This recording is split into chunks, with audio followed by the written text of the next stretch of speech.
She stood up just before our daughter took the stage, in front of family, friends, strangers. She didn't wait for a private moment. She didn't lower her voice. "I've decided to start a new life without you." No tears, no apology, just that. Then she sat down again like it was nothing more than a weather report, like she hadn't just set fire to 23 years with one matchstick sentence. I didn't flinch. I looked past her, to the row behind us, to him, the man she thought I hadn't noticed, the one who'd been showing up to our barbecues for months, always with a bottle of something he never opened. He didn't look at me, just stared straight ahead. Everyone went silent, even the breeze seemed to hold its breath. I turned to her, smiled. "Congratulations on your honesty." Then I stood, adjusted my cufflinks, and reached into my jacket. The envelope was smooth, sealed in wax, heavy. I handed it to her.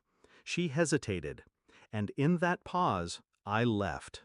It began 3 months earlier, a subtle shift, a phone screen tilted away, a laugh too sharp, too rehearsed.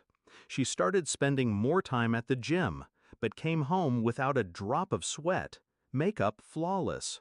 One night I walked past the bathroom and heard her whispering. I stopped.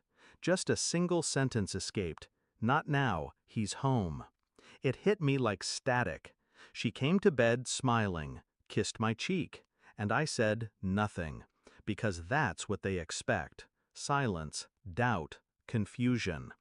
But I've always known, people reveal themselves in the details they overlook. And so, I watched, I waited, I kept my mask in place, smiled at her stories, laughed at her jokes. She thought I was slow, emotionally dull, the type of man who'd drown in routine, never noticing the tide had changed. But I am not soft. I am still water, dangerous because it looks calm.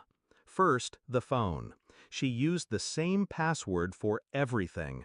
She thought I didn't know that either. Photos, texts, voice notes.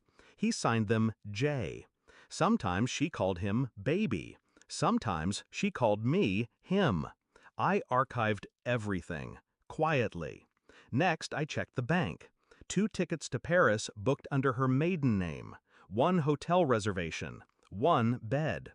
I contacted a lawyer, had the papers drafted, the kind that didn't just end a marriage, the kind that exposed one. I called a private investigator, not for the affair, that was obvious.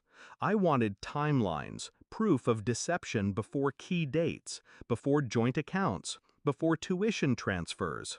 Then I waited for the perfect stage, and the graduation approached. The envelope I handed her wasn't just paper. It was strategy. Inside, a detailed timeline, phone records, photos, financial documents, the hotel confirmation, copies of the texts she sent him while lying in our bed. Also included, a signed divorce petition, asset protection orders, custody agreement, drafted with our daughter's interests in mind. I didn't make a scene. I made a point.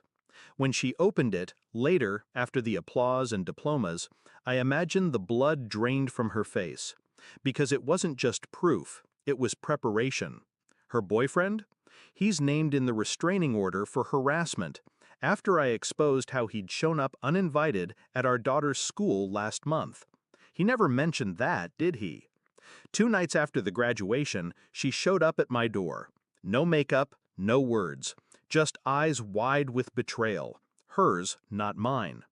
"You planned this?" she asked. "Yes." "You knew and still smiled in my face?" I stepped aside, let the silence respond for me. She walked past me, stopped at the edge of the living room. The framed family photo still hung there.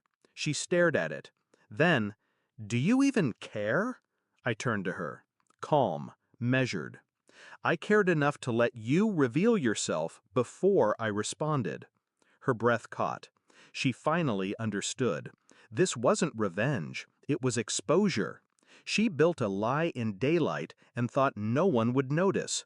But I was always watching. Our daughter called me the next morning. I saw what Mom did, she said. I heard what you said. You okay? I told her yes, because I was. Not relieved, not proud, just done. I'd buried something that night. Not a marriage, not even trust. I buried the illusion that silence meant weakness. It doesn't.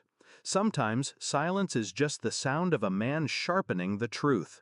And when it cuts, it never bleeds, only ends.